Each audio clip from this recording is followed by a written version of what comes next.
सामने eye contact. हाँ हाँ।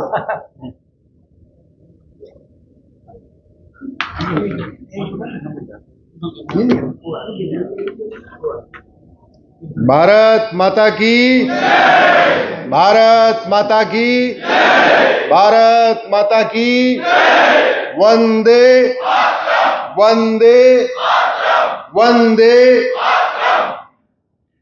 सबसे पहले इस कार्यक्रम का आयोजन करने के लिए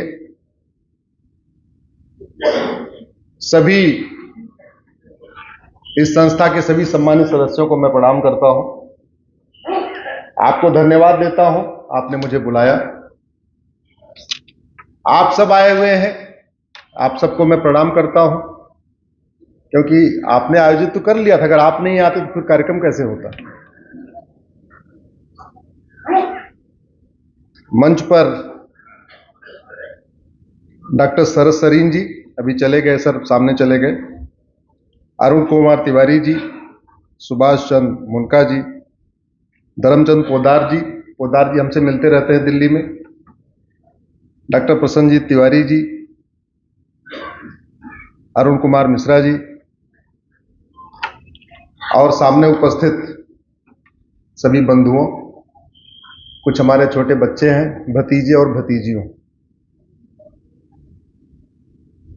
आज बहुत विशेष दिन है। आज राष्ट्रीय युवा दिवस है।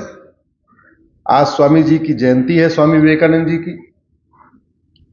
और 2024 का आज मेरा दूसरा कार्यक्रम है। सुबह मेरा पहला कार्यक्रम रांची यूनिवर्सिटी में था, दूसरा कार्यक्रम आपके बीच में हो रहा है जमशेदपुर में, कल तीसरा कार्यक्रम आईआईटी धनबाद में है, चौथा कार्यक्रम स्वामी जी कर रहे हैं, सीताराम जी बैठे हुए हैं बोकारो में। तो 2 दिन में 4 कार्यक्रम हो जाएगा। मैं रास्ते में फ्लाइट में सोच रहा था विषय कैसे सिलेक्शन करें, 2 दिन में 4 जगह बोलना है। तो मुझे अपना प्राचीन वैदिक मंत्र याद आया। एक बार आप भी जोर से बोलिए, धर्म की अधर्म का, प्राणियों में विश्व का।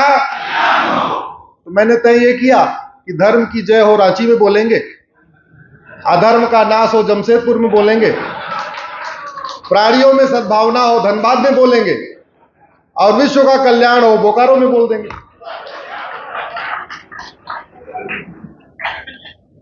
आप लोगों की बैठने की क्षमता खत्म हो चुकी है, मुझे पता है, क्योंकि आज की डेट में घर में सोफा बढ़िया वाला होता है, वहां भी 2 घंटे नहीं बैठ पाते। तो घर जैसा सोफा तो नहीं है ये। सिटिंग पावर कम हो गई है, लिसनिंग पावर कम हो गई है। लोग अब तो घर में टीवी भी एक बार नहीं देख पाते। पहले 3 घंटे की फिल्म बनती थी, आजकल पौने 2 घंटे की बनने लग गई है। टेस्ट मैच खत्म हो गया, वनडे खत्म हो गया, 2020 आ गया। लेकिन फिर भी आप लोग 5 बजे से आए हैं और 1 घंटे बीत चुका है। 1 घंटे हमारे लिए बैठिए थोड़ा ध्यान से। भारत माता की। 2023 में मैं 115 शहरों में गया। 2023 में दीपावली के दिन जो रविवार पड़ा था, उसी रविवार को मैं अपने घर पे रहा। शेष 51 रविवार और 52 शनिवार में आपके बीच में रहा, और टोटल 115 अलग अलग जिलों में कार्यक्रम हुआ। 2024 का लक्ष्य है 125 जिलों का।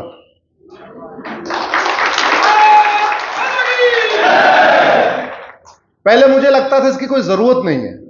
मुझे लगता था कि पीआईएल करेंगे, कोर्ट सरकार को नोटिस जारी कर देगी और फिर मामला ठीक हो जाएगा। फिर मुझे बाद में समझ में आया, नहीं, जहां सब लोग अच्छी निद्रा में हो तो घर घर जाके दरवाजा भी नॉक करना पड़ेगा। हमारे साथ इतना इतना बड़ा बड़ा छलावा हुआ। अंग्रेजों ने जो किया, अंग्रेजों के बाद वाले अंग्रेजों ने उससे भी ज्यादा बड़ी मक्कारी किया। तो 2023 में मैंने सेट किया था कि 2023 में अंग्रेजी कानूनों की बात करेंगे, और हमें खुशी है कि 1500 अंग्रेजी कानून सरकार ने खत्म कर दिए। अब 1500 खत्म कर दिए हैं, तो मैं मान के चल रहा हूं जो बचे हुए 225 हैं वो भी खत्म हो जाएंगे। तो 2024 का मेरा सिलेबस अब कांग्रेसी कानून है। कांग्रेसी कानून क्यों कह रहा हूं? क्योंकि जिस संसद में भारत की संस्कृति को मजबूत करने के लिए कानून बनाना था, भारत को मजबूत करने के लिए बनाना था, जातिवाद का जहर कम करने के लिए कानून बनाना था, भाषावाद का जहर कम करने के लिए कानून बनाना था, क्षेत्रवाद का जहर कम करने के लिए कानून बनाना था, अलगाववाद रोकने के लिए कानून बनाना था, कट्टरवाद रोकने के लिए कानून बनाना था, जिहाद को रोकने के लिए कानून बनाना था, उस संसद में जातिवाद, भाषावाद, क्षेत्रवाद, कट्टरवाद, मजहबी उन्माद को बढ़ाने के लिए कानून बनाया गया, भारत को बांटने के लिए कानून बनाया गया, और भारत संस्कृति को नष्ट करने के लिए कानून बनाया गया। अगर डॉक्टर फीस ले और अच्छी न दवाई न दे तो उसको क्या कहेंगे? मक्कार है। क्या बोलेंगे? जोर से बोलिए। ड्राइवर अपनी तनख्वाह ले, ठीक से गाड़ी न चलाए, क्या कहेंगे? गद्दार है। जिन सांसदों विधायकों को वेतन भत्ता, गाड़ी, बंगला, pension, free air ticket, free rail ticket सब कुछ मिला, आजीवन पेंशन, आपके पैसे से, आपके टैक्स के, उन्होंने भारत को बर्बाद करने के लिए संसद में कानून बनाया। इसलिए 2024 में मैं, वैसे तो 50 कानून है, नेहरू जी के द्वारा, इंदिरा जी के द्वारा, राजीव गांधी के द्वारा, मनमोहन सिंह के द्वारा, नरसिम्हा राव के द्वारा बनाए गए 50 कानून है, लेकिन 50 कानून नहीं, 2024 में मैं 5 नेहरू का कानून, 5 इंदिरा का कानून, 5 राजीव गांधी का कानून, 5 नरसिम्हा राव का कानून और 5 मनमोहन सिंह का कानून, इन 25 कानूनों को लेकर पूरे देश में जाऊंगा और देश को बताऊंगा कि किस तरीके से संसद में बैठ के इन लोगों ने देश के साथ गद्दारी किया, देश के साथ मक्कारी किया और देश के साथ हरामखोरी किया। मुझे कुछ चाहिए नहीं, इसलिए सच बोलने में मैं डरता नहीं हूं। और मैं यह भी जानता हूं कि मेरा वीडियो केवल सांसद विधायक नहीं देखते, पॉलिटिशियन नहीं देखते, मेरा वीडियो जज भी देखते हैं, हाई कोर्ट के जज भी देखते हैं, सुप्रीम कोर्ट के जज भी देखते हैं। लेकिन सच बोलने में क्यों डरना?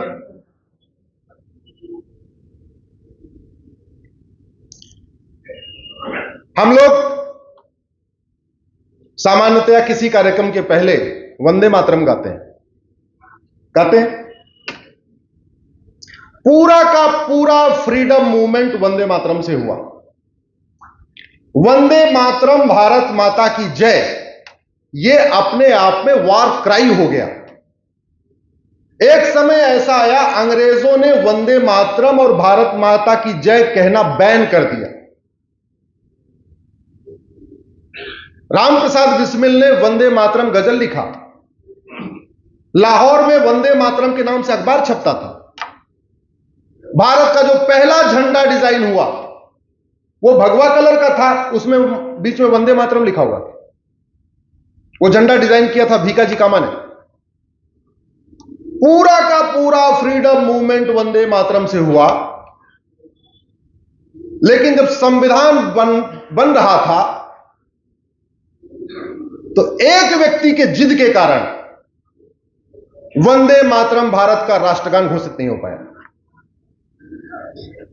26 नवंबर 1949 को पूरा संविधान बन गया, जिसको हम संविधान दिवस मनाते हैं। 26 नवंबर 1949 को संविधान सभा में पूरा संविधान तैयार करके साइन कर दिया। यह डिसाइड हो गया कि 26 जनवरी से भारत रिपब्लिक डिक्लेयर हो जाएगा और यह पूरा संविधान लागू हो जाएगा। संविधान के कई प्रोविजन तो 26 नवंबर 1949 को ही लागू हो गए। हम लोग सोचते हैं ना रिपब्लिक डे के दिन संविधान लागू हुआ, नहीं। संविधान के बहुत सारे प्रोविजन 26 नवंबर 1949 यानी जो हम 26 जनवरी को रिपब्लिक डे मनाते हैं उससे 2 महीने पहले लागू हो गए थे। लेकिन एक बात पे पेच फंसा हुआ था कि भारत का राष्ट्रगान क्या होगा।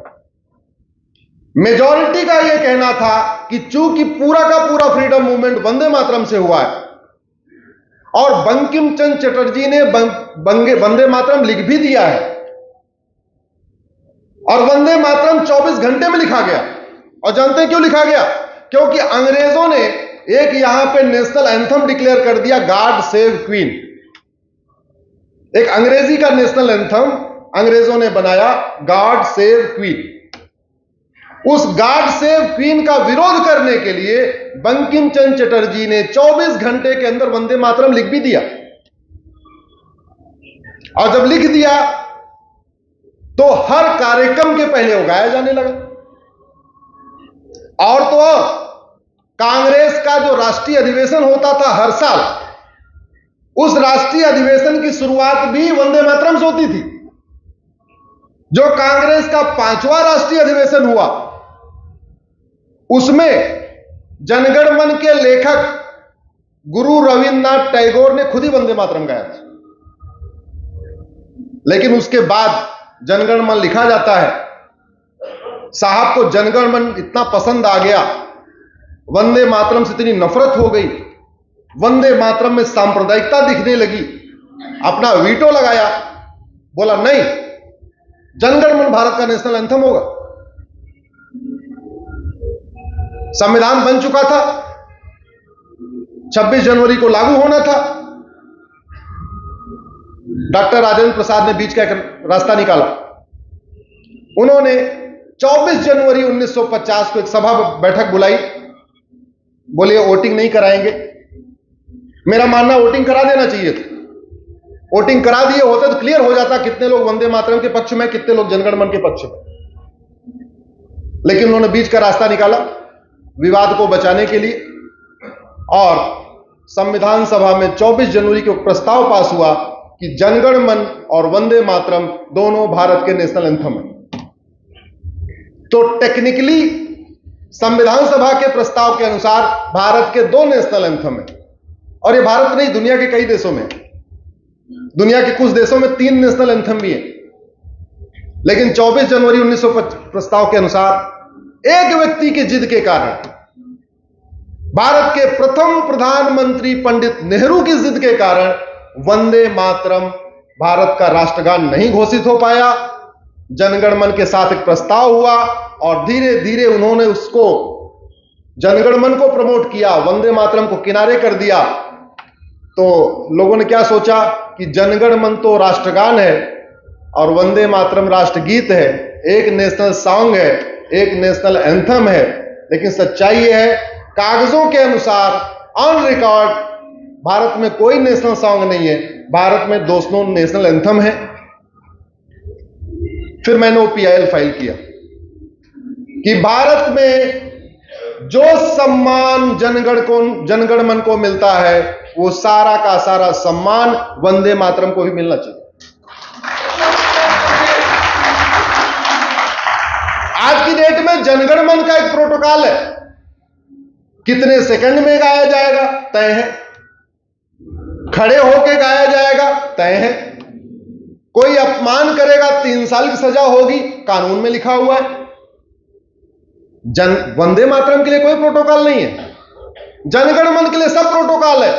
अपमान करने पे 3 साल की सजा, 53 सेकंड में गाया जाएगा, खड़े होकर गाया जाएगा, ये धुन भी फिक्स हो चुकी, दूसरी धुन भी नहीं बजेगी। और वंदे मातरम के साथ अलका याग्निक किसी और धुन में गा रही हैं,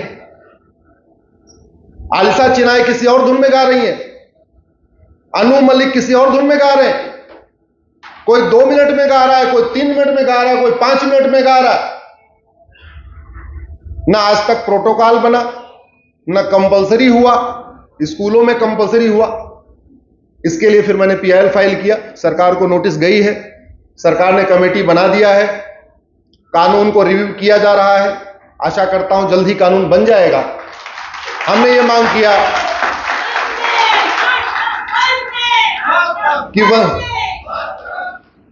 कि वंदे मातरम स्कूलों में अनिवार्य किया जाए। वंदे मातरम सरकारी कार्यक्रमों के पहले गाना अनिवार्य किया जाए। वंदे मातरम की धुन फिक्स किया जाए। वंदे मातरम का टाइमिंग फिक्स किया जाए, म्यूजिक फिक्स किया जाए। और आपने देखा होगा बीच में कई बार वंदे मातरम लोग गाते रहते हैं और कुछ लोग खड़े भी नहीं होते। देखा होगा, खबर आती रहती। जानते हैं क्यों? क्योंकि उनको पता है इसमें कोई कानून नहीं है। एक बात याद रखिए, भारत में कानून का राज है, किसी व्यक्ति का राज नहीं है। किसका राज है? कानून।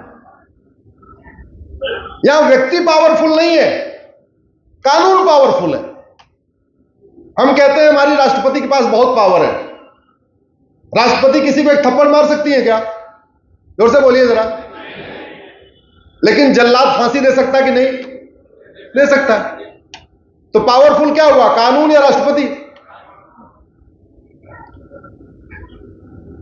राष्ट्रपति महोदय अपने घर में किसी को एक दिन के लिए जबरदस्ती बैठा सकती है क्या? नहीं। लेकिन कोर्ट किसी को 50 साल के लिए जेल में बैठा सकता है कि नहीं? तो पावरफुल क्या है, कानून की राष्ट्रपति? याद रखिए, ड्राइवर बहुत अच्छा हो लेकिन अगर गाड़ी घटिया हो तो यात्रा सुरक्षित नहीं होती। डॉक्टर बहुत अच्छा हो लेकिन दवा घटिया हो तो बीमारी ठीक नहीं होती। मिस्त्री बहुत अच्छा हो लेकिन सीमेंट बालू घटिया हो तो घर सुरक्षित नहीं होता। हमारी माताएं बैठी हैं, खाना बनाना इनको बहुत अच्छा आता हो, तेल मसाला नकली हो, खाना अच्छा बन सकता है क्या? नहीं।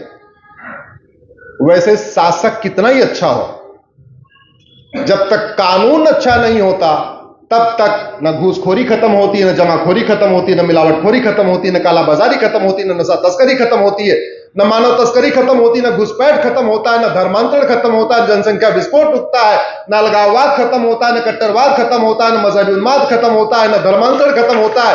कोई भी समस्या, न अलगाववाद, कोई भी समस्या खत्म नहीं होती। आखिर जो समस्या भारत में है वो चीन में क्यों नहीं? चीन में ये बांग्लादेशी क्यों नहीं चले जाते? ये चीन में रोहिंग्या क्यों नहीं चले जाते? भारत में क्यों आते हैं? आपके झारखंड में क्यों आते? अगर कोई समस्या भारत में है लेकिन जापान में नहीं है, सिंगापुर में नहीं है, चाइना में नहीं है, कोरिया में नहीं है, इसका सीधा सा मतलब हमारी दवाई घटिया है, उनकी दवाई अच्छी है।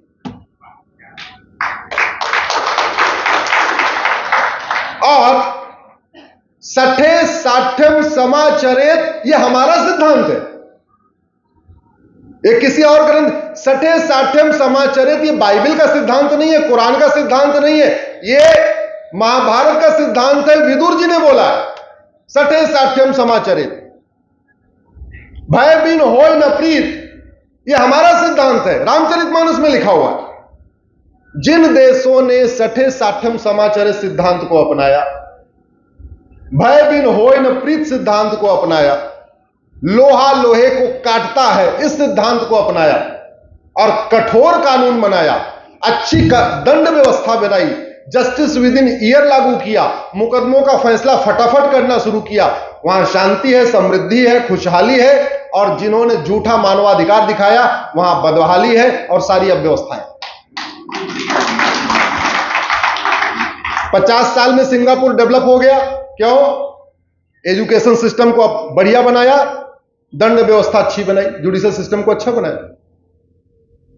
हम अंग्रेजों के गुलाम थे, चाइना जी जापान का गुलाम था। 50 साल में चाइना हमसे आगे निकल गया, क्यों? एजुकेशन सिस्टम अच्छा बनाया, पनिशमेंट सिस्टम अच्छा बनाया। जापान देखते देखते आगे निकल गया। अरे छोड़ो, वो रेगिस्तान जहां केवल बालू था, कुछ भी नहीं था, दुबई आज डेवलप हो गया कि नहीं हो गया? दिल्ली में चोरी लूट झपट मारी है, दुबई में चोरी लूट झपट मारी क्यों नहीं है? दिल्ली में घुसपैठिए आते हैं, दुबई घुसपैठिए क्यों नहीं जाते? मैं बार बार कहता हूं, जब तक कानून नहीं बदलेगा तब तक व्यवस्था नहीं बदलेगी, जब तक व्यवस्था नहीं बदलेगी तब तक सोच नहीं बदलेगी। इसलिए कानूनों को बदलना जरूरी है और घटिया कानूनों को खत्म करना जरूरी है। इसलिए आज 12 जनवरी 2024 से अब अंग्रेजी कानूनों की नहीं, कांग्रेसी कानूनों की बात होगी। और मैं आशा करता हूं कि 2024 खत्म होते होते कांग्रेसी कानूनों को भी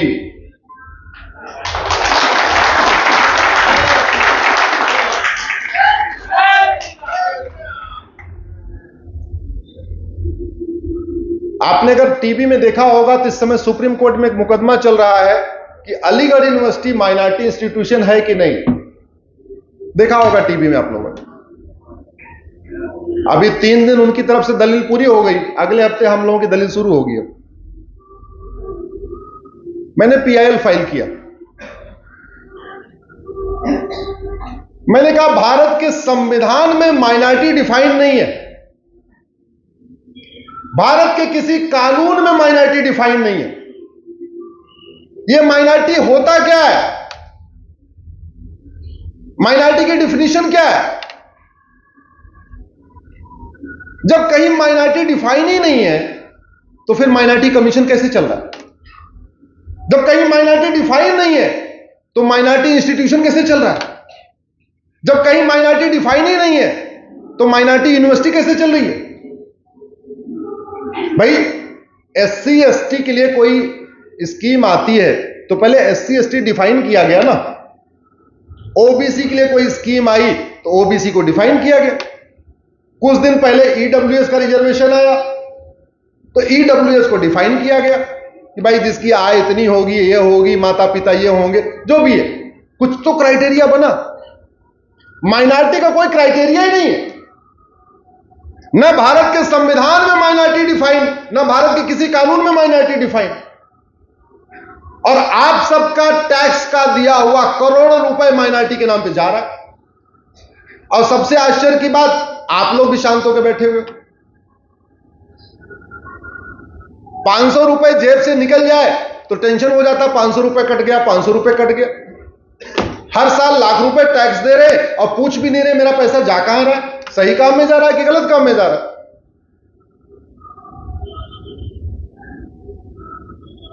जब रिलीजियस बेसिस पे डिवीजन हो गया भारत का,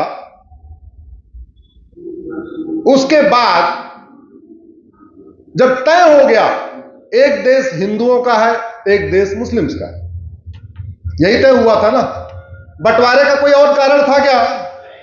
नहीं, एक ही कारण था, एक ही कारण था। मैं पाक हूं, तुम नापाक हो, मैं हलाल हूं, तुम हराम हो। पाक नापाक एक साथ नहीं रह सकते। हम पाक हैं इसलिए हम पाकिस्तान बनाएंगे, तुम नापाक हो, तुम यहीं रहो। डिवीजन का यही कारण था ना। जब ऐसा हो गया फिर ये माइनॉरिटी का सिस्टम क्यों आ गया? और कोई चीज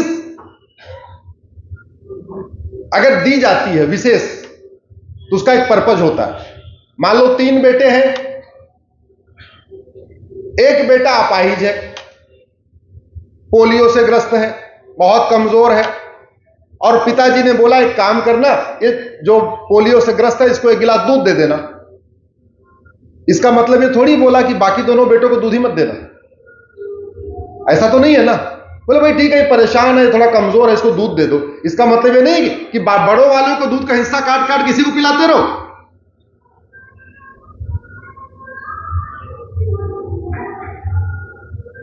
यूएन कहता है any group or community which is socially, economically, politically non dominant and inferior in population is minority. ऐसा समूह संख्या में नगण्य हो, जिसका कोई सामाजिक वजूद न हो, जिसका कोई आर्थिक वजूद न हो, जिसका कोई राजनीतिक वजूद न हो, जिसकी क्षमता एक पार्षद जिताने भर की न हो, उसको कहते हैं माइनॉरिटी। और इसी डिफिनीशन को लेके एक मिस्टर जैन थे, बाल पाटिल, वो हाईकोर्ट गए, बॉम्बे हाईकोर्ट। बोले साहब, यूएन में कहा गया है ना, एनी ग्रुप और community which is socially, economically, politically non dominant and inferior in population. तो जैन तो यहां 1% से कम है, एक काम करो, हमको माइनॉरिटी घोषित कर दो। हाईकोर्ट ने बोला ना ना ना, आप इनफीरियर तो हो संख्या में, 1% से कम हो, लेकिन आपका आर्थिक वजूद है, आप धंधा व्यापार करने वाले आदमी हो, आपका सामाजिक वजूद है, इसलिए आपको माइनॉरिटी का दर्जा नहीं मिलेगा। सुप्रीम कोर्ट आए, सुप्रीम कोर्ट ने भी यही बात कही, बोले ना आपको नहीं मिलेगा। ये अलग बात है कि 2013 में जाते जाते मनमोहन सिंह उसको माइनॉरिटी डिक्लेयर कर गए। क्यों कर गए मैं बाद में बताऊंगा। आर्टिकल 30 को संविधान में जुड़वाने वाले फिर वही हैं, भारत के प्रथम प्रधानमंत्री पंडित। इस बीज को बोने वाले वही हैं। और याद रखिए, बगीचे में आम का पेड़ आपने बो दिया और 20 साल तक उसको छोड़ दिया तो वो बढ़िया बढ़िया आम देगा। और आपने अगर बबूल का पेड़ बो दिया और 20 साल तक छोड़ दिया तो बड़े बड़े कांटे देगा। इसलिए आम के पेड़ को तो लंबे समय तक बगीचे में रखना चाहिए और बबूल के पेड़ को जितना जल्दी हो सके उतना जल्दी क्या करना चाहिए। और बबूल के पेड़ को बगीचे से खत्म करना यह आम के पेड़ की ड्यूटी नहीं है, बबूल के पेड़ को उखाड़ के फेंकना यह माली की ड्यूटी है।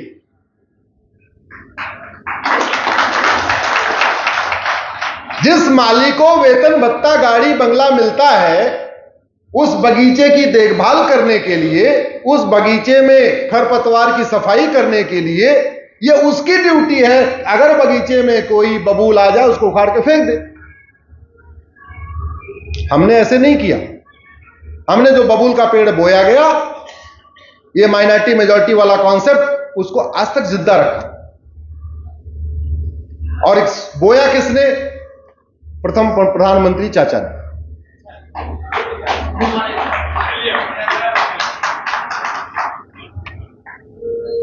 मैं बार बार सुप्रीम कोर्ट से यही कह रहा हूं, आप केवल इतना बता दो कि माइनॉरिटी कौन है। बस इतना बता दो, माइनॉरिटी 1% वाला है कि आधा % वाला है कि 2% वाला है, कितने % वाला।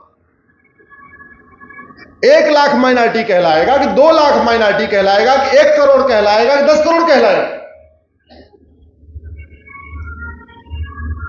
अब थोड़ी दिक्कत तो आ रही है, सवाल थोड़ा कड़वा है, सवाल थोड़ा गंभीर है, इसलिए सबको थोड़ी थोड़ी समस्या आ रही है। इस सवाल का जवाब देने को माइनॉरिटी कौन है? हम कह रहे हैं माइनॉरिटी पे ऊपर खर्च करो, 5,000 करोड़ नहीं 10,000 करोड़ खर्च करो, बस इतना बताओ माइनॉरिटी की कौन कहलाएगा।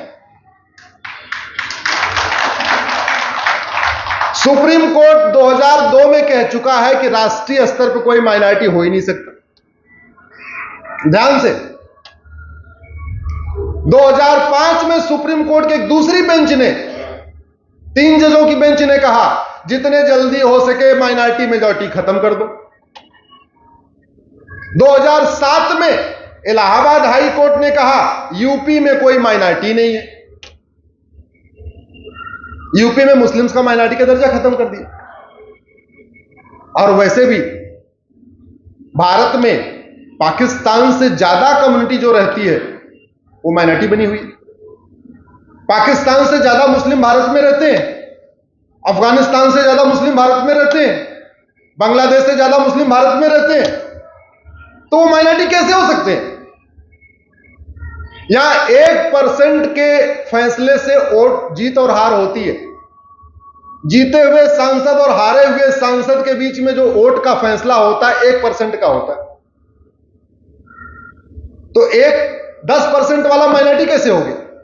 और बाकी तो छोड़िए, जो कम्युनिटी कश्मीर में 97% है वो माइनॉरिटी कैसे हो गई? जो कम्युनिटी नागालैंड में 90% है वो माइनॉरिटी कैसे हो गई? जो लक्षद्वीप में 97% है वो माइनॉरिटी कैसे हो गई? जो मिजोरम में 90% है वो माइनॉरिटी कैसे हो गई? जो मेघालय में 90% है माइनॉरिटी कैसे हो गई? अगर स्टेट वाइज चलिए तो 9 राज्य में तो हिंदू खत्म हो गए और 75 साल में खत्म हो गए। इसलिए मेरा यह मानना है अब समय आ गया है इस माइनॉरिटी मेजॉरिटी के कॉन्सेप्ट को खत्म कर दिया जाए। सबका साथ, सबका विकास, नो माइनॉरिटी नो मेजॉरिटी। और चलो उस समय चाचा जी के समय में तो एक बार माइनॉरिटी मान सकते हैं, लेकिन जब बाद में सेकुलर शब्द जोड़ दिया गया तब माइनॉरिटी कैसे? क्योंकि सेकुलरिज्म और माइनॉरिटी मेजॉरिटी ये एक साथ नहीं चलते, याद रखिए। Minority affair ministry, minority commission, minority institution की जरूरत अफगानिस्तान में है। क्यों? क्योंकि हिंदू वहां खत्म हो रहे हैं। अब तो केवल 20 बचे हैं, अब तो उसकी भी जरूरत नहीं। जो 20 बचे भाग आएंगे या कन्वर्ट हो जाएंगे। Minority commission, minority affair ministry, minority institution, minority university, इसकी जरूरत पाकिस्तान में है।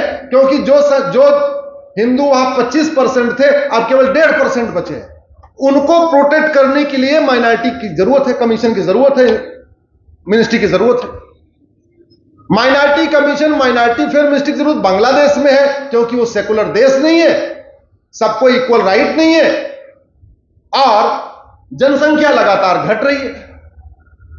भारत जो एक सेकुलर भी हो गया, सारे राइट सबको एक समान, जीने का, खाने का, भोजन का, सोने का, मंदिर जाने का, मस्जिद जाने का, पूजा करने का, प्रार्थना करने का, पढ़ने का, नौकरी करने का, धंधे का, व्यापार का, सारे राइट एक समान सबको, कोई भेदभाव नहीं।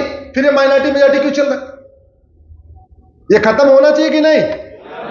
ये नासूर खत्म होना चाहिए कि नहीं? और जानते हैं इस नासूर का दुष्परिणाम क्या हो रहा है? इस नासूर का दुष्परिणाम यह हो रहा है, स्टेट स्पॉन्सर्ड कन्वर्जन हो रहा है। एक झुग्गी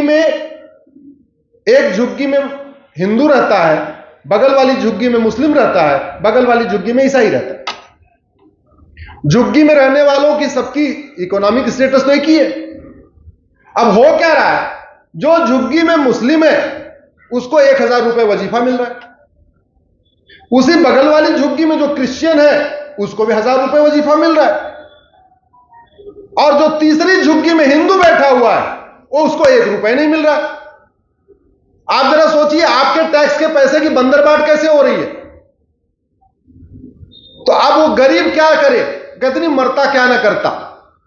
उस 1000 रुपए की लालच में जब वो स्कूल में एडमिशन लेने जाता है तो रिलीजन वाले कॉलम में क्रिश्चियन लिख देता है। और ये मैंने तमिलनाडु में देखा, केरल में जाके देखा। मेरी कन्वर्जन के ऊपर मेरी पीआईएल चल रही सुप्रीम कोर्ट में, जब मैं उस पर रिसर्च कर रहा था तब पता चला कितना बड़ा खेल हो रहा है। वो 1000 रुपए जो वजीफा चाहिए, उस वजीफा की लालच में वो गरीब झुग्गी में रहने वाला उस पर क्रिश्चियन लिख देता है, और नहीं भी लिखता तो वो स्कूल वाला उसको समझा देता है। मिशनरी स्कूल वाला समझाता है कि नाम तो तुम रामकुमार रखो, रिलीजन वाले कॉलम में क्रिश्चियन लिख दोगे तो तुमको 1000 मिलेगा, और रिलीजन वाले कॉलम में हिंदू रखोगे तुमको 1 पैसा नहीं मिलेगा। आप सोचिए जरा, उस गरीब की हालत पे जाके सोचिए। वो हिंदू लिखेगा, क्रिश्चियन लिखेगा, क्या लिखेगा? क्रिश्चियन। अब जिसका बच्चा पहली से लेकर 12वीं तक लगातार अपने आप को क्रिश्चियन आइडेंटिफाई कर रहा है, तो उसकी झूठ न पकड़ी जाए, उस झूठ अपने आप को बचाने के लिए अपने घर की सारी मूर्तियां गायब कर देता है। अपने आप को असली क्रिश्चियन दिखाने के लिए क्रॉस भी पहन लेता है। अपने 1000 रुपए वजीफे का महत्व समझिए आप। असली दिखाने के लिए मूर्ति गायब कर देगा, क्रॉस पहनेगा और बोलना भी शुरू करेगा मैं क्रिश्चियन हूं। जो बच्चा 10 साल 12 साल लगातार बोलेगा मैं क्रिश्चियन हूं क्रिश्चियन हूं, वो पढ़ाई पूरी करते फिर कैसे कह देगा नहीं नहीं मैं तो हिंदू हूं? उसके सबकॉन्शियस माइंड में चला गया। और जब उसको दिख रहा है हिंदू होने पे कोई फायदा नहीं, माइनॉरिटी होने पे फायदा ही फायदा, स्कूल में एडमिशन भी फ्री मिलेगा, कोचिंग भी फ्री मिलेगी, भोजन भी फ्री मिलेगा, हॉस्टल भी फ्री मिलेगा, सारा फ्री मिलेगा, तो हिंदू क्यों बनना चाहेगा? ये कानून बना के मक्कारी की गई, ये कानून बना के देश के साथ धोखा हुआ। नेहरू जी ने तो केवल 1950 में इसमें आर्टिकल 30 जुड़वाया था। उनका बचा खुचा काम उनकी बेटी ने उसको आगे बढ़ाया, उससे बचा खुचा काम उनके बेटे ने आगे बढ़ाया, और बिल्कुल जब लगा कि नहीं अभी और कुछ करना चाहिए तो बाकी काम नरसिम्हा राव ने कर दिया। 1992 में माइनॉरिटी कमीशन एक्ट बना दिया। उसने से भी नहीं पेट भरा तो 2004 में मनमोहन सिंह ने माइनॉरिटी एजुकेशन इंस्टीट्यूशन एक्ट बना दिया। उतने से भी नहीं पेट भरा, 2012 में राइट टू एजुकेशन को अमेंड करके मदरसा और मिशनरी स्कूल को राइट टू एजुकेशन के दायरे से बाहर निकाल दिया। इसका मतलब क्या हुआ कि सरस्वती शिशु मंदिर में क्या पढ़ाया जा रहा है, सरस्वती शिशु मंदिर की फंडिंग कहां से हो रही है, सरस्वती शिशु मंदिर में कितनी फीस आती है, कौन पढ़ाने वाला, कौन पढ़ाने वाला, यह सब ऑडिट करेंगे जिले के अधिकारी, क्योंकि वो नॉर्मल स्कूल है। लेकिन मदरसा और मिशनरी चूंकि माइनॉरिटी इंस्टीट्यूशन है तो जिले के जो बेसिक शिक्षा अधिकारी, आपके झारखंड में हो सकता है कुछ और शब्द यूज करते होंगे, यूपी में उसको बीएसए कहते हैं, डीआईओएस कहते हैं, यहां कुछ और शब्द यूज करते होंगे, बीएसए कहते हैं, बीएसए। हाँ, तो मदरसे में कौन पढ़ा रहा है, कौन पढ़ रहा है, कहां से फंडिंग आ रही है, कौन सी किताब पढ़ाई जा रही है, इसकी कोई ऑडिट नहीं होगी। भारत में लाखों मदरसे चल रहे हैं, आखिर उसकी किताब छपती कहां है, कोई बताए जरा। पब्लिशर आप तक सुना आपने कि प्रभात प्रकाशन छाप रहा है कि कौन सा प्रकाशन छाप रहा है, कभी सुना आपने? कभी किताब आपने मदरसों की देखी, वहां क्या पढ़ाया जा रहा है? नहीं। ऐसी कौन सी विद्या पढ़ाई जा रही है, ऐसा कौन सा सिलेबस है जिसका पेटेंट करा के रखा हुआ है, न पब्लिशर का नाम, न पढ़ाने वाले का नाम, न पढ़ने वाले का नाम? इसलिए मैं कह रहा हूं आप इस चीज को समझिए। भारत में घटिया कानून बना बना के भारतीयता को खत्म करने की कोशिश की गई।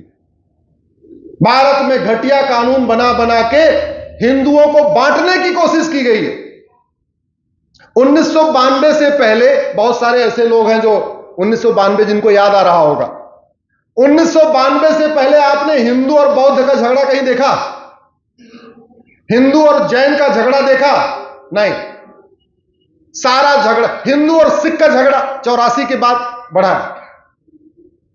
जब यह कॉन्सेप्ट दिया गया। अब क्या हो रहा है,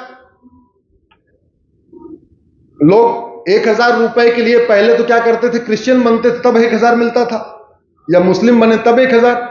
बाद में बौद्ध को भी माइनॉरिटी घोषित कर दिया, तो बौद्ध में बौद्ध बनना है, स्वामी प्रसाद मौर्य बनना है, बस हो जाओ, गाली देते रहो, बोले मैं तो माइनॉरिटी हूं जी। और गाली क्यों दे रहे? क्योंकि स्कूल खोलने में ऑडिट नहीं होगी। अगर नॉर्मल कॉलेज खोलने के लिए आपको 25 बीघे का कंपाउंड चाहिए तो माइनॉरिटी कॉलेज खोलने के लिए 5 बीघे में काम हो जाएगा। नॉर्मल कॉलेज खोलने के लिए आपको दुनिया भर की चेकलिस्ट भरनी पड़ेगी कि हमारा ऑडिट ऐसा होना चाहिए, ये होना चाहिए, विज्ञान का कमरा होना चाहिए, आर्ट का कमरा होना चाहिए, प्रैक्टिकल रूम होना चाहिए, ऐसा दुनिया भर का करना पड़ेगा। माइनॉरिटी कॉलेज खोलने के लिए आपको छूट मिल जाएगी, छूट मिल जाएगी, उसी का फायदा उठा के कह रहे जी ऐसा है, मैं कल तक तो हिंदू था, आज मैं बौद्ध हो गया, हमको माइनॉरिटी कॉलेज खोलना, खोल दो। स्टेट स्पॉन्सर्ड कन्वर्जन, आपके दी हुई जीएसटी से, आपके दिए हुए इनकम टैक्स से, आपके दिए हुए टीडीएस से, आपके दिए हुए वैट से, आपके दिए हुए टोल टैक्स से, आपके दिए हुए रोड टैक्स से हिंदुओं का कन्वर्जन किया जाए। इसके खिलाफ आवाज उठाना जरूरी है। या तो भारत को जैसे पाकिस्तान इस्लामिक कंट्री हो गया, अफगानिस्तान ऐसे हो गया, ऐसे भारत को आप हिंदू राष्ट्र घोषित कर दीजिए, उसके बाद माइनॉरिटी मेजॉरिटी करते रहिए, हमें कोई दिक्कत नहीं।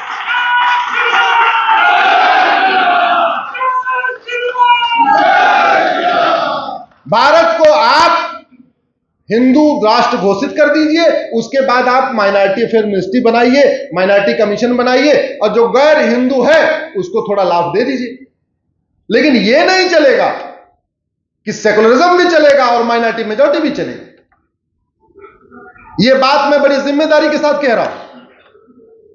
और आज जमशेदपुर की पवित्र भूमि से मैं संविधान की व्याख्या करने वाले माननीय जजों से पूछता हूं, इस संविधान की अल्टीमेट व्याख्या का अधिकार किसको दिया है? Supreme court. इसलिए मैं आज, चूंकि यह वीडियो मुझे पता है पहुंचेगा, हाई कोर्ट के माननीय जजेस तक पहुंचेगा, सुप्रीम कोर्ट के जजेस तक पहुंचेगा, और कोई नहीं पहुंचे तो मिश्रा जी के भाई मनन मिश्रा जी हैं, भाई साहब ये वीडियो अपने भाई को भेज देंगे, भाई साहब जज साहब को भेज देंगे, पहुंच जाएगा, और आप भिजवा देना। मैं सुप्रीम कोर्ट के माननीय जजों से पूछता हूं, दुनिया में ऐसा कौन सा देश है जहां 1 करोड़, 2 करोड़, 3 करोड़ जिसकी जनसंख्या है उसको माइनॉरिटी माना गया? दुनिया में ऐसा कौन सा देश है जहां 5%, 10% वाले को भी माइनॉरिटी माना गया? और बाकी तो छोड़िए, दुनिया में ऐसा कौन सा सेकुलर देश है जहां विशेष दर्जा चल रहा है, विशेष कानून चल रहा है, विशेष रियायतें चल रही हैं, माइनॉरिटी अफेयर मिनिस्ट्री चल रही है, माइनॉरिटी कमीशन चल रहा है? एक साथ नहीं चलता। ये नदी के दो किनारे हैं, सेकुलरिज्म और माइनॉरिटी मेजॉरिटी, ये दो किनारे हैं। या तो देश सेकुलर होता है और या तो फिर माइनॉरिटी मेजॉरिटी होती है, दोनों साथ में नहीं चलता। दुर्भाग्य देखिए, भारत में माइनॉरिटी मेजॉरिटी भी चल रहा है और सेकुलरिज्म भी चल रहा है। मैं आशा करता हूं 2024 में इस माइनॉरिटी मेजॉरिटी के कॉन्सेप्ट को खत्म कर दिया जाएगा, लेकिन उसके लिए संविधान के आर्टिकल 30 में बदलाव की जरूरत पड़ेगी। आर्टिकल 30 में बदलाव के लिए संसद के दोनों सदनों में 2/3 बहुमत चाहिए। इसलिए बोलिए, अब की बार 400 पार, अब की बार 400 पार करना पड़ेगा, और 400 पार करना भी चाहिए। क्यों? हमारे आपके पूर्वजों में क्या, परिवार के लोगों ने 1984 में 400 पार किया। राजीव गांधी को 404 सीट दिया, बदले में क्या मिला? 1984 में वक्फ एक्ट को और मजबूत बना दिया। 1985 में कानून बना के असम के घुसपैठियों को नागरिकता दे दिया। 1986 में साहबानों का जजमेंट पलट के मुस्लिम्स को विशेष अधिकार दे दिया। जिस दिन राजीव गांधी का नंबर आएगा मैं राजीव गांधी पे बोलूंगा, आज भी नेहरू जी का नंबर, इसलिए नेहरू जी पे मैं फोकस करके रखा हुआ है। कल बोकारो में नहीं तो खंडवा उंडवा पहुंचते पहुंचते राजीव गांधी जी आ जाएंगे। संविधान ये भारत का है, ये अरब का, यूरोप का या अमेरिका का संविधान नहीं है। तो सबसे पहले इस संविधान की शपथ लेने वालों को संविधान पढ़ते समय भारत का चश्मा लगाना चाहिए। ऑक्सफोर्ड का चश्मा पहन के या कैम्ब्रिज का चश्मा पहन के संविधान को नहीं पढ़ना चाहिए। यह भारत का संविधान है, यह यूनिवर्सल संविधान थोड़ी है, यह यूएन का संविधान थोड़ी है, यह भारत का संविधान है। तो लक्ष्य क्या है संविधान का? संविधान का लक्ष्य है भारत की संस्कृति मजबूत हो, भारत की परंपरा मजबूत हो, भारत का ज्ञान विज्ञान मजबूत हो, भारतीय सोच वसुधैव कुटुंबकम की मजबूत हो, नारी तू नारायणी की सोच मजबूत हो, यत्र नारस्तु पूज्यते रमन्ते तत्र देवता की सोच मजबूत हो। यही तो हमारी सोच है, और हमारी जैसी सोच दुनिया में किसी की नहीं। इस पे गर्व से कहिए, गर्व से कहिए हम हिंदू हैं। क्यों? क्योंकि दुनिया में 1100 रिलीजन है और केवल हम फीमेल गॉडेस की पूजा करते हैं। दुनिया में 1099 रिलीजन में कहीं फीमेल गॉड की पूजा नहीं होती। दुनिया के 1099 रिलीजन में फीमेल को इंफीरियर माना जाता, महिला को एक समान नहीं माना जाता। 1099 रिलीजन में महिला पुरुष को समान नहीं माना जाता, और हम समानता तो छोड़िए, हम कहते हैं नारी तू नारायणी। हम नर तू नारायण नहीं कहते, क्या कहते हैं? नारी तू नारायण। हम यत्र नारद, जहां पुरुष की पूजा होती है वहां भगवान वास करते हैं, ऐसा हमने कहीं नहीं लिखा हुआ है। हमारे यहां लिखा है यत्र नारस्तु पूज्यते रमन्ते तत्, जहां नारी की पूजा होती है वहां देवता निवास करते हैं। इसलिए मैं कहता हूं गर्व से कहिए हम हिंदू हैं, क्योंकि हमारी संस्कृति दुनिया की सर्वोत्तम संस्कृति है। और सर्वोत्तम संस्कृति क्यों? क्योंकि दुनिया की आधी आबादी को सबसे ज्यादा सम्मान हम देते हैं। अगर दुनिया में 800 करोड़ जनसंख्या है, 800 करोड़ में 400 करोड़ बहन बेटियां हैं, महिलाएं हैं, तो बहन बेटियां पूजा के योग्य हैं, इनका सम्मान होना चाहिए। यह भावना केवल हमारे अंदर है और हमारे पूर्वजों ने इस बात को कहा। महिलाओं को पूजा योग्य इसलिए कहा क्योंकि जितना त्याग बहन बेटियां करती हैं इतना त्याग पुरुष नहीं करते। पुरुष तो अपने घर में रहते हैं, लड़के अपना घर छोड़ते हैं क्या? अपने घर में रहते हैं, मां बाप के साथ रहते हैं, भाई के साथ रहते हैं, जिस जमीन पे खेले होते हैं उसी जमीन पे रहते हैं, जिस घर में पैदा होते हैं उसी घर में रहते हैं। त्याग करता कौन है? बेटियां। इसलिए हमारे पूर्वजों ने तब सोचा कि चूंकि बेटियां त्याग करती हैं, बेटियां मां बाप को छोड़ती हैं, बेटियां अपना खेत खलिहान छोड़ती हैं, बेटियां सारे रिश्ते छोड़ती हैं, बाकी बेटियां अपना सरनेम भी छोड़ देती हैं। शादी के बाद उनका सरनेम तक बदल जाता है। इसलिए बेटियों को ऊपर रखा। हमारे तो सिस्टम यह था, राज्यों के नाम पे राजकुमारियों का नाम होता था, राजकुमारों का नाम नहीं। कौशल राज तो राजकुमारी, सौमित्र राज राजकुमारी, गंधार राज राजकुमारी, कैकेय राज राजकुमारी। हमारी संस्कृति को बढ़ना चाहिए, लेकिन नेहरू जी ने कानून बना बना के हमारी संस्कृति को नष्ट करने का काम किया। और हमारी संस्कृति जहां नष्ट हुई उसका दुष्परिणाम देख लीजिए सामने। राजा धृतराष्ट्र की ससुराल, दुर्योधन का ननिहाल, जब तक वहां सनातन संस्कृति थी बहन बेटियां खुशहाल थी। अफगानिस्तान बन गया, बहन बेटियां घर में कैद हैं, बुरके में कैद हैं, कॉलेज तो छोड़े स्कूल भी नहीं जा पा रहे। राजा भरत का ननिहाल कैकेय, जहां से माता कैकेयी आई थी, जब तक सनातन संस्कृति थी, शांति थी, समृद्धि थी, खुशहाली थी। सनातन संस्कृति खत्म हो गई, आज उसको पाकिस्तान कहते हैं। बदहाल है कि नहीं? इसलिए हमारी संस्कृति को बढ़ना चाहिए। और इसको बढ़ाने की ड्यूटी किसकी? जिन्होंने इसकी शपथ लिया। शपथ कौन कौन लेता है? सांसद, विधायक, मंत्री और जज। तो जितनी ड्यूटी भारत की संस्कृति की मजबूत करने के लिए सांसद की है, उतनी विधायक की है, उतनी सुप्रीम कोर्ट के जज की है, उतनी हाई कोर्ट की जज की है। मैं धन्यवाद दूंगा चीफ जस्टिस साहब को, चंचूड़ साहब को, अभी एक मामले में, बाकी तो अलग अलग मामले चलते रहते हैं। अभी कल उन्होंने बोला कि अलीगढ़ यूनिवर्सिटी माइनॉरिटी इंस्टीट्यूशन कैसे हो सकता है। 7 जजों की बेंच सुनवाई कर रही है, 7 जजों की बेंच सुनवाई कर रही है सुप्रीम कोर्ट की कि अलीगढ़ यूनिवर्सिटी नॉर्मल यूनिवर्सिटी है या माइनॉरिटी यूनिवर्सिटी है। अभी एक खत्म हो जाए, अभी तो बहुत सारी हैं, लेकिन मेरा यह मानना है अब भारत में सबका साथ सबका विकास, न विशेष कानून, न विशेष दर्जा, न विशेष मान्यता, न माइनॉरिटी, न मेजॉरिटी, सब भारतीय हैं, सब एक समान है। इसलिए सबको समान अधिकार, सबको समान अवसर, न किसी के साथ भेदभाव, न किसी के साथ तुष्टीकरण, और न ये जो विशेष पैसे खर्च हो रहे हैं बंद होना चाहिए। अब आप सोच रहे होंगे कि आप तो हमें बता दिए, हम क्या करें? तो मैं आप लोगों के लिए थोड़ा होमवर्क भी लाया हूं। कितने लोग 60 से ऊपर हैं? 60 के ऊपर वाले युवा बहुत संख्या में हैं। 60 के ऊपर के युवाओं से निवेदन है जो रिटायर हो गए, रिटायर नहीं, रिटायर, प्लीज, आपके पास बहुत अनुभव है, बहुत एक्सपीरियंस है। आज के जो नई जनरेशन है, जिसको हम नेक्स्ट जनरेशन कहते हैं, वो थोड़ा सोशल मीडिया में इतनी हो गई है, अपनी फोटो डालने में ज्यादा उसको समाज की समझ नहीं है। आपके पास बहुत अनुभव है,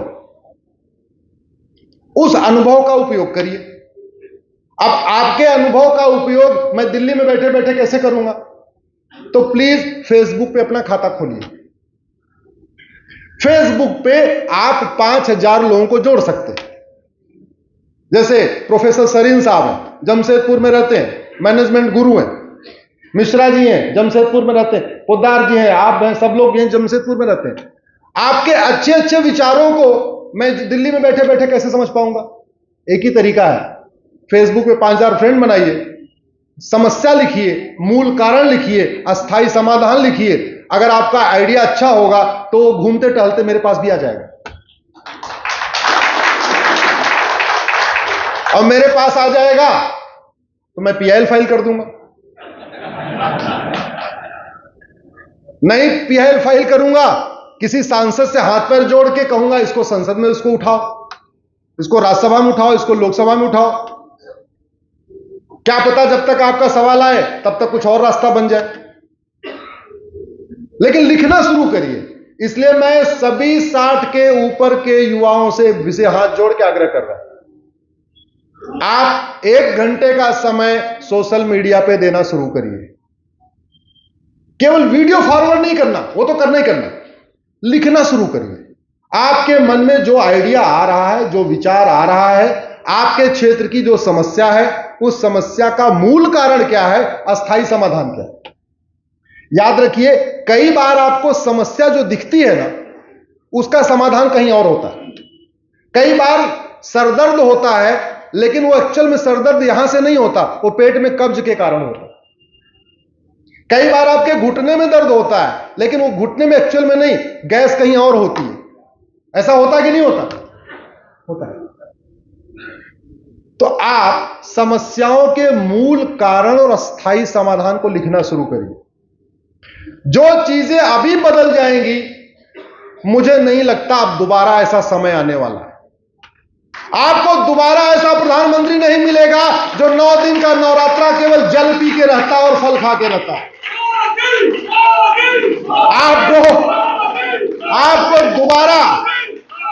आपको दोबारा ऐसा प्रधानमंत्री नहीं मिलेगा जो प्राण प्रतिष्ठा 22 तारीख को होगी और 12 तारीख से ही व्रत पे चला गया, 11 दिन का व्रत रखने वाला।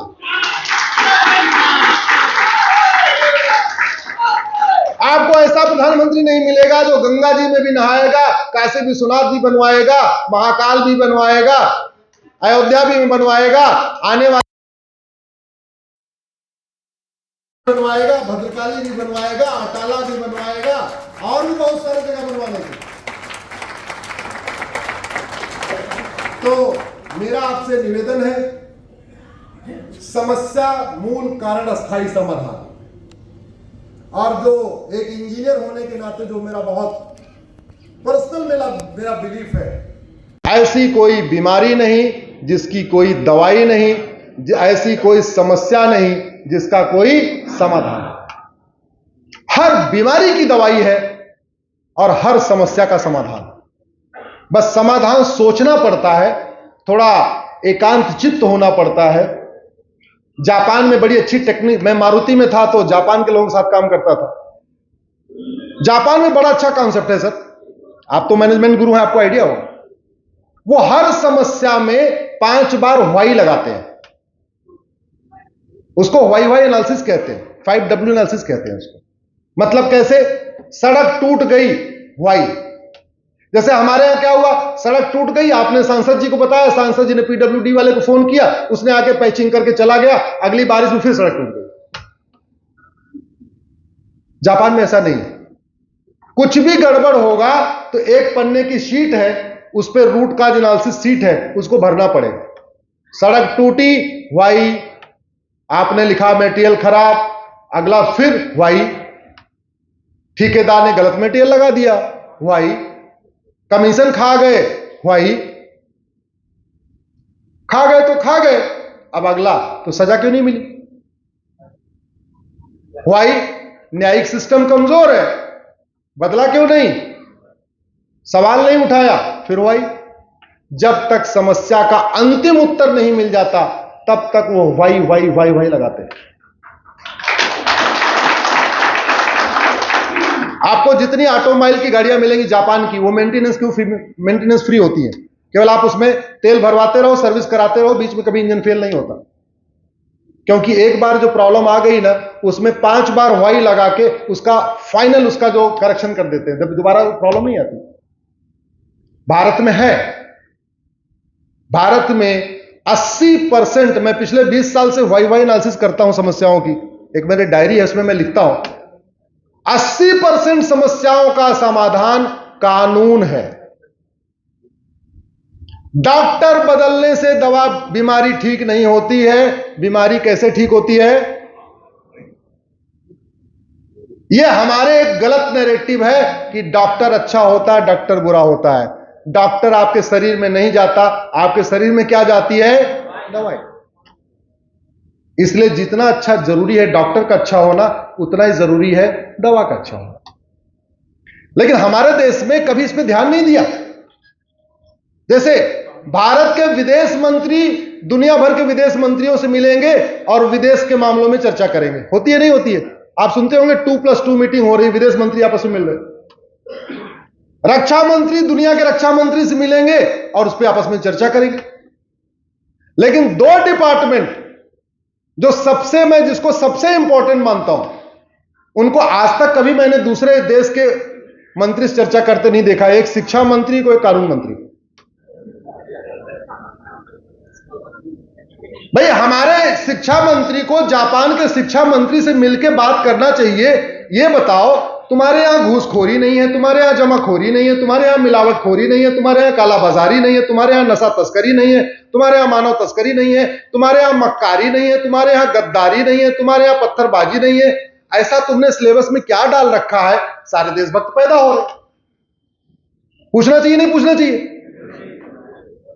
और हमारे कानून मंत्री को पूछना चाहिए, भैया ऐसा क्या है, सिंगापुर में तो कोई गांजा नहीं बेचता स्कूल कॉलेज के आसपास, हमारे स्कूल कॉलेज में गांजा क्यों बेचा जा रहा है? जानते हैं?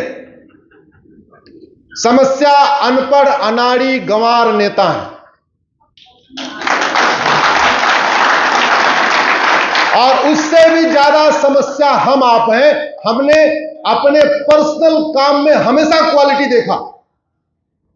नाई ढूंढते हैं तो बढ़िया वाला नाई चाहिए जो बढ़िया बाल काटे। मोची देखते हैं जो बढ़िया जूता सिले। दर्जी बढ़िया वाला चाहिए, डॉक्टर बढ़िया वाला चाहिए, ट्यूटर बढ़िया वाला चाहिए, टीचर बढ़िया वाला चाहिए, स्कूल बढ़िया वाला चाहिए, सब बढ़िया वाला चाहिए। मिस्त्री बढ़िया वाला चाहिए, आर्किटेक्ट बढ़िया वाला चाहिए, प्लम्बर बढ़िया वाला चाहिए, कारपेंटर बढ़िया वाला चाहिए। लेकिन जिसे देश चलवाना है उसको कभी नहीं देखते वो कौन होना चाहिए। हम सोचते हमारा जाति वाला मिल जाए बस। इसी को बदलना है। और इसको बदलने के लिए सबसे बड़ी भूमिका निभा सकते हैं ये 60 से ऊपर वाले युवा। मैं 60 से ऊपर वाले युवा किस लिए कह रहा हूं? बच्चों की शादी हो गई है, बच्चों ने अपना धंधा व्यापार भी संभाल लिया है, ठीक है, कोई बहुत जिम्मेदारी बची नहीं, थोड़ा घूमने टहलने के अलावा, तीर्थाटन करने के अलावा। राष्ट्रभक्ति भी तीर्थाटन है, राष्ट्र की सेवा भी तीर्थाटन है, राष्ट्र के बारे में चिंतन करना भी एक धर्म का कार्य है। अगर भारत में राम राज्य स्थापित करना है तो हमें कानूनों को बदलना होगा। अगर दुनिया में जो समस्याएं नहीं हैं वो भारत में है, इसका मतलब हमारा कानून घटिया है। मेरा व्यक्तिगत एक्सपीरियंस ये कहता है, दैवी समस्याओं को छोड़ दिया जाए, भूकंप, बाढ़, सुनामी एटसेट्रा, तो भारत की हर समस्या का इलाज है। और इलाज डॉक्टर नहीं है, इलाज क्या है? दवा। इलाज है कानून, इलाज है नियम। और कुछ लोग सोचते हैं कि समाज अच्छा हो जाता है तो व्यवस्था बदल जाती है। हां, ठीक बात है, मैं उसको काट नहीं रहा हूं, मैं कह रहा हूं हां होता है। जब राजतंत्र था तो राजा अच्छा होता था तो प्रजा भी अच्छी होती थी। एक कहावत थी ना, यथो राजा तथो प्रजा। लेकिन जहां लोकतंत्र है, कानून का राज है, जब तक कानून नहीं अच्छा होगा तब तक राज अच्छा नहीं होगा। हम अपनी 16 संस्कार की व्यवस्था भूल चुके हैं। 16 संस्कार व्यवस्था थी ना हमारे पास। गर्भाधान संस्कार के बाद अन्नप्राशन संस्कार, लगातार 16 संस्कार, 15वां विवाह संस्कार, 16वां अंतिम संस्कार। भूल गए ना हम। क्यों? क्योंकि हमें पढ़ाया नहीं जाता। हमें बाबर, हुमायूं, तुगलक, गजनी, गोरी पढ़ाया जाता है। हमारी 16 संस्कार की वैज्ञानिक व्यवस्था थी वो नहीं पढ़ाया जाता।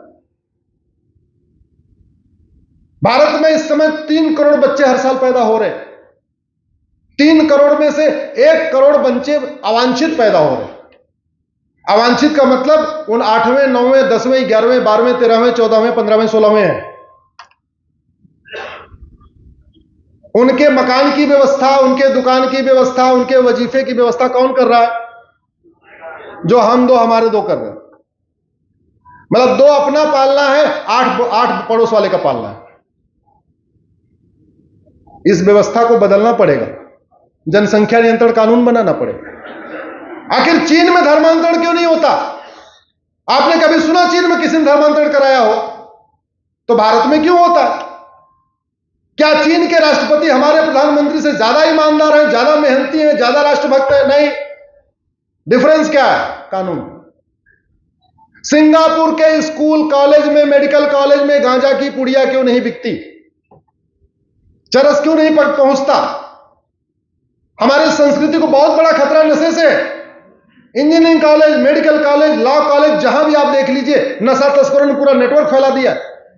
हमारे आपके बच्चे नशे के आगोश में जा रहे। ये सिंगापुर में क्यों नहीं होता? अश्लीलता फैलती जा रही है। अच्छा, लॉजिक क्या देते हैं? समाज ठीक हो जाए। अरे भैया, तुम कॉलेज के बगल में बियर बार खोल दिए हो, कॉलेज के बगल में हुक्का बार खोल दिए हो, कॉलेज के बगल में डांस बार खोल दिए हो, और कह रहे अपने बच्चों को संभाल लो। अरे हमें बच्चों को संभालना था तो खोला किस लिए? तुम्हें पता था ये नादान है, ये आएगा, तभी तुमने कॉलेज के बगल में खोला। समाज और शासन की स्पीड में जहाज और बस की स्पीड का अंतर होता है। जो काम समाज 100 साल में करता है, शासन यानी कानून वो काम 1 साल में कर देता है। आप सबको समझाते रहिए हेलमेट लगाओ, हेलमेट लगाओ, हेलमेट लगाओ। आप केवल ट्रैफिक वाला, चालान वाला कानून खत्म कर दीजिए, कल से आपको सारे बिना हेलमेट के नजर आएंगे। होगा नहीं होगा? और कानून बना दीजिए कि जो सीट बेल्ट नहीं लगाएगा उसकी कार जब्त, जो हेलमेट नहीं लगाएगा उसकी बाइक जब्त। कल से आपको सारे सीट बेल्ट पहने हुए नजर आएंगे और सारे हेलमेट नजर आएंगे। आएंगे नहीं आएंगे? तो पावरफुल समाज हुआ कि कानून। हमारे देश में इतने महामंडलेश्वर हैं, इतने आचार्य हैं, शंकराचार्य, कथावाचक, राम कथावाचक, कृष्ण कथावाचक।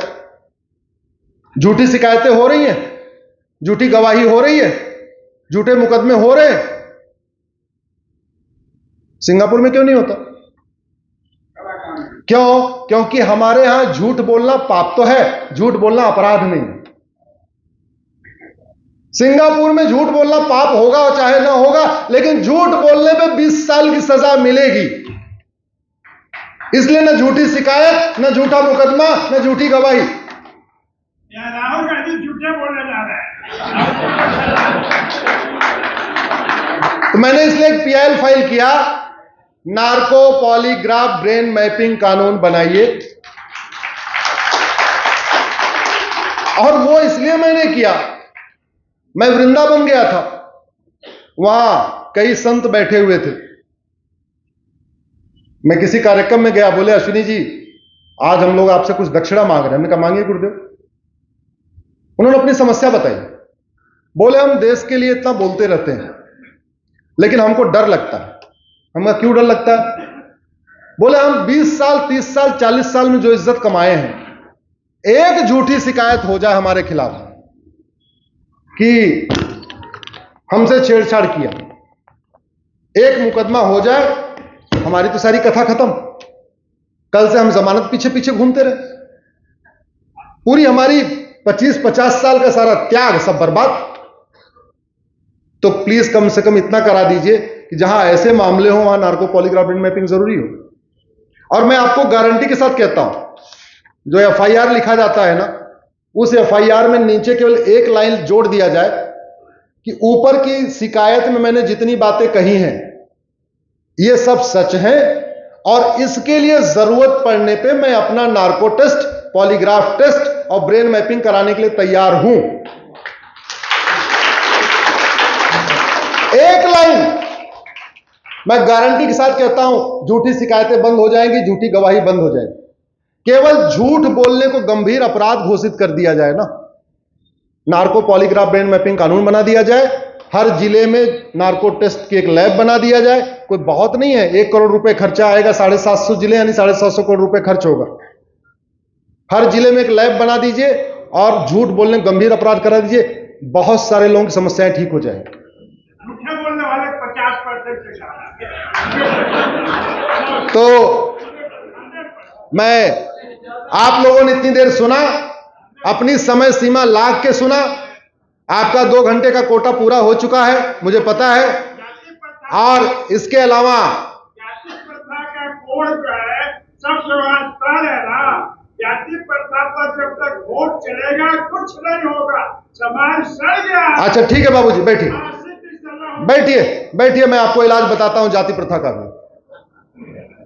ऐसी कोई बीमारी नहीं जिसकी कोई, हम लोग जब पूजा सुनते हैं तो हमसे क्या पूछा जाता है? नाम और गोत्र।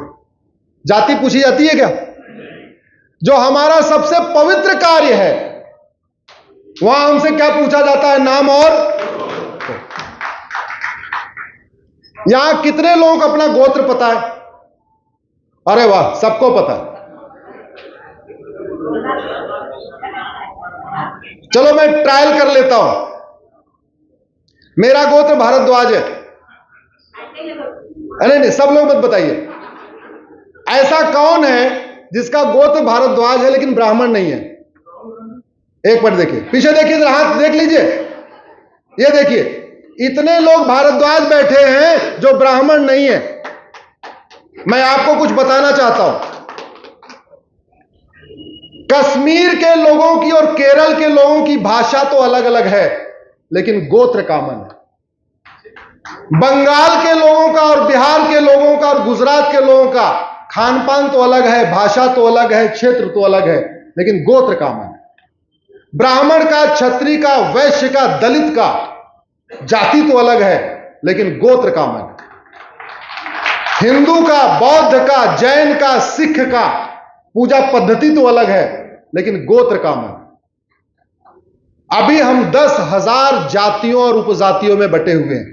अंग्रेजों ने बांटा, बाद के अंग्रेजों ने उसको और आगे बढ़ाया।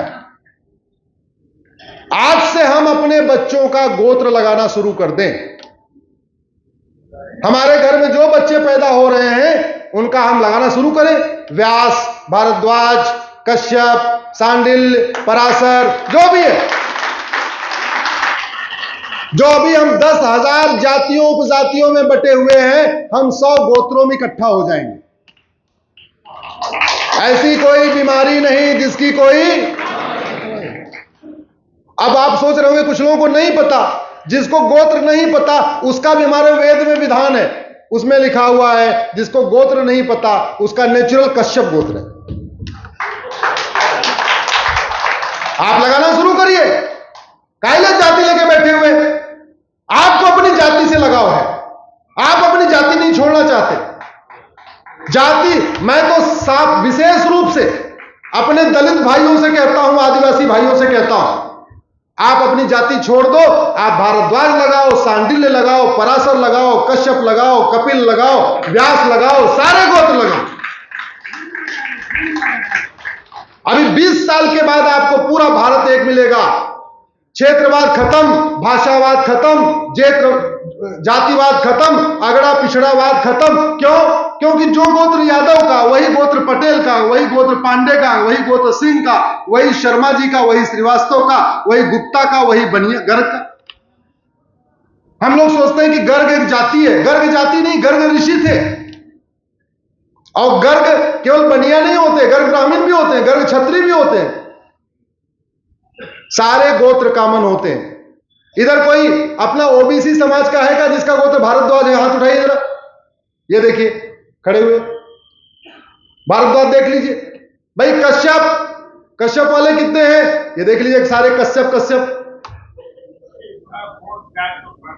आपकी जातियां अलग अलग हैं, आप बाद में परिचय कर लेना, लेकिन आपका गोत्र कॉमन। तो सारा कुछ अपने कुछ बीमारियों का इलाज हम खुद भी कर सकते हैं। जैसे रामदेव कहते हैं ना, हर चीज के लिए हॉस्पिटल नहीं जाना, थोड़ा कपालभाति अनुलोम विलोम से खुद भी ठीक करना। ये गोत्र लगाओ, ये आपका कपालभाति अनुलोम विलोम है। जाति छोड़ो, गोत्र लगाओ। बड़े लोग नहीं लगा सकते, हमारा बन गया है, सर्टिफिकेट बन गया है, कागज में नाम आ गया है, और 20-25 साल से सुनते सुनते आ गए तो नहीं छोड़ सकते।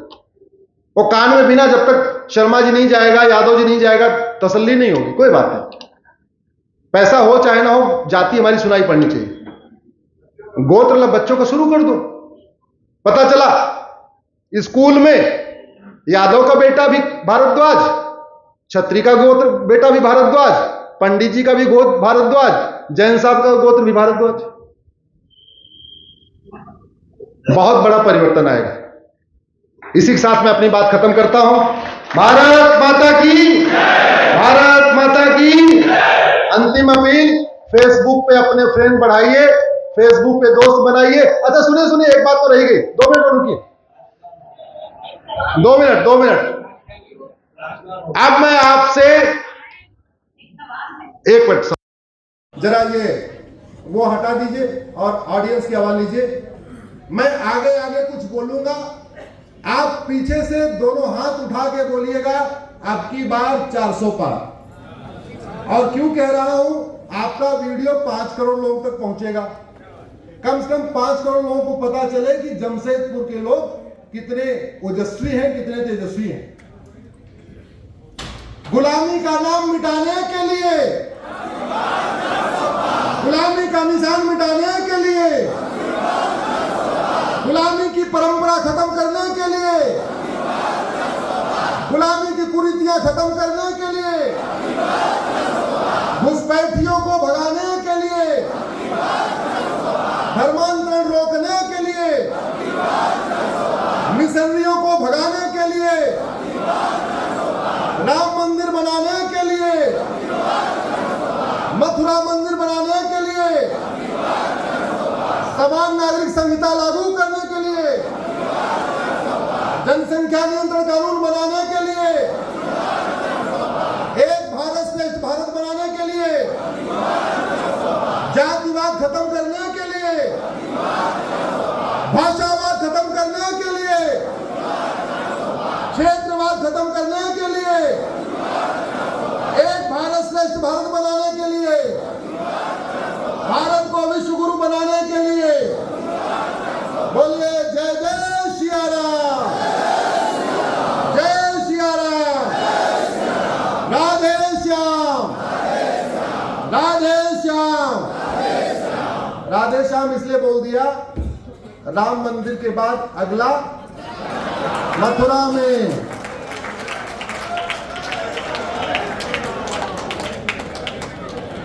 हम सब बैठ जाएंगे। राष्ट्रगान करने के बाद हम सब यहाँ से जाएंगे। चाय की भी व्यवस्था है, सिर्फ और 5 मिनट।